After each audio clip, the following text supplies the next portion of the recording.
Hey, hey, hey, hey, mga ka-diesel loves ko dyan at sa Team Manigbas, magandang araw at dito na naman tayo iikot sa puno ng aking miracle tree na andyan nga maraming miracle fruit na ginagawa ni Daisy Love na miracle juice. O, diba mga ka-Daisy loves?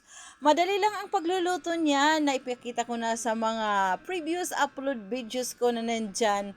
Diyan ko siya kung paano, makikita niyo diyan kung paano ko siya iluto para maging miracle juice.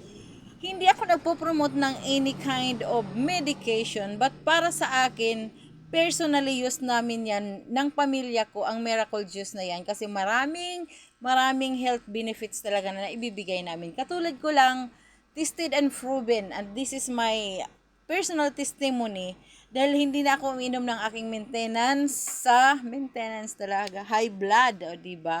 Dahil sa pag-inom ko ng miracle juice na yan, napaka-natural lang lutuin dahil ilalaga mo lang siya, yung laman niya, ilalaga mo lang siya hanggang maging itim na. For 30 minutes, ako 30 minutes ko lang talaga siya niluluto and then sinasalaan yon. Pwede mo naman siyang isalang ulit na kumulo pagkatapos mo siyang salaan, di ba mga? Ang sarap niya, matamis. Lalong-lalo pag malamig, inilagay mo sa ref, malamig talaga siya. At umaabot siya ng kahit isang buwan siguro, pag hindi lang siguro, sa akin kasi hindi umaabot ng isang buwan.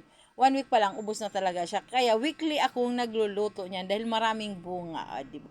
Pag may bumibili dito sa akin, nagbebenta ako naman. Pag may marami-rami siyang pera. Pero pag walang-wala talaga, ibinibigay ko na lang yan.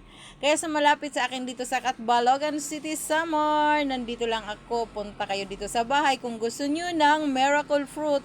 May mga bunga naman na available pang iluto. Kasi may ano din siya, kung baga may months din siya na pwede mo siyang iluto. Yung umaabot ng 4 months na nabunga, yun ang masarap iluto. Hindi mapakla ang lasa. Thank you for watching sa inyo dyan mga ka-Daisy Love. Sana don't skip the ads. Dyan tayo kiketa kay boss ng kaunting baryaman lamang. Thank you sa inyong panonood at pag-support sa aking channel Daisy Loves Mix Vlog. Thank you very, very much.